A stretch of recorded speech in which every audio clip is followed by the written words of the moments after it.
Hey guys, Blanca Sanchez here with ANS Roofing. Here to do the repair work for Miss Keyshia Carter.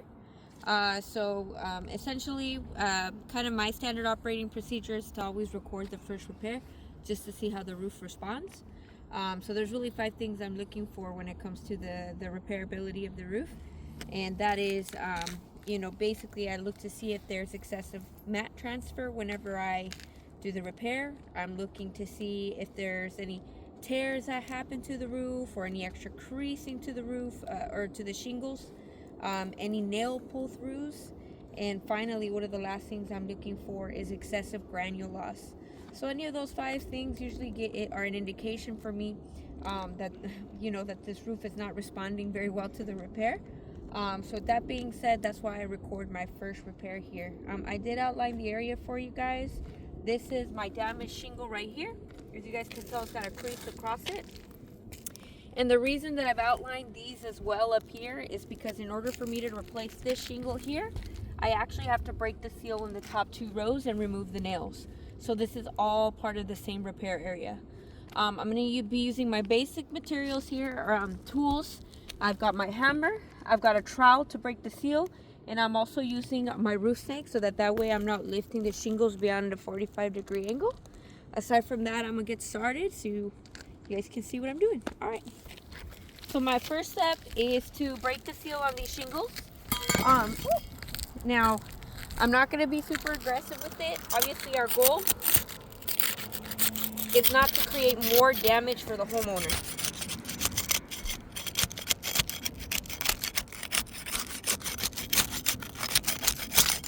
Okay, and this is our damaged shingle. So that's our first row.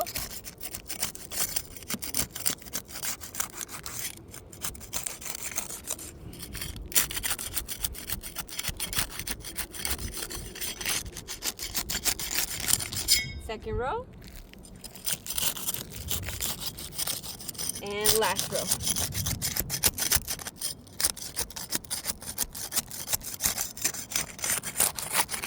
Okay. So we're done breaking the seal. So first thing I'm going to check before we move on is to see the mat transfer, okay? So just to kind of point out to you guys, and let me try to get out of the sun here. There you go. But that didn't do so hot. You guys can see the fiberglass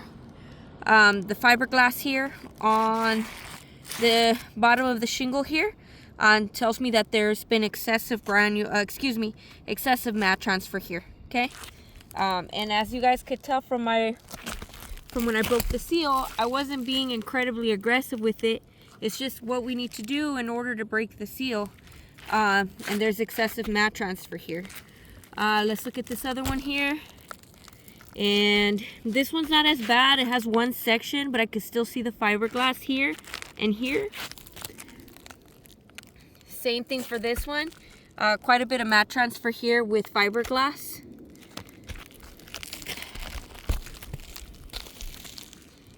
And this one's pretty bad. So you have an entire section right here with fiberglass and mat transfer. Let's take a look at this one. Same here. You guys can see that. And this one actually was not bad at all. You guys will see that there's hardly anything on there. This one, on the other hand, you'll see a big section here with mat transfer and fiberglass. And last but not least, this one this one was actually pretty good. So not a lot of it, it's not excessive mat transfer, there's hardly any. So it looks pretty good. So aside from that, looking at just basically what we've looked at right now, there are probably 2 shingles that didn't have excessive mat transfer. Aside from that, all of the other ones have pretty bad amounts of mat transfer. So I just want to point that out to you guys so you guys can see, because that's not a good thing, okay? Our next step is to remove the nails.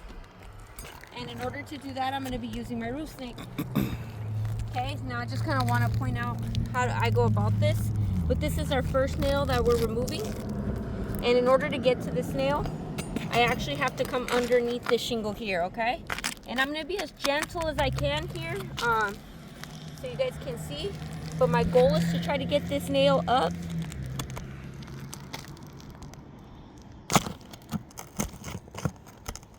And guys, as you guys can see, that nail, just the shingle pulled right through that nail. So now, can you see that? I was able to see it just fine. Okay. So now that's going to be an issue for the homeowner. And I was able to get that nail out. But the issue is because now that hole is going to be a lot larger than what it's supposed to be. Meaning that at the next rainstorm or anything like that, there's always that chance that they could get water through those holes and it'll get trapped underneath the shingle.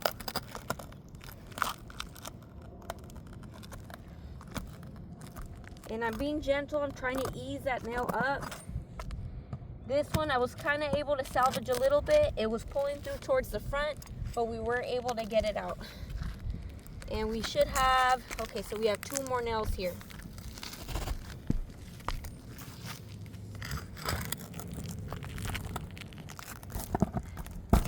And same thing, we had a nail pull through.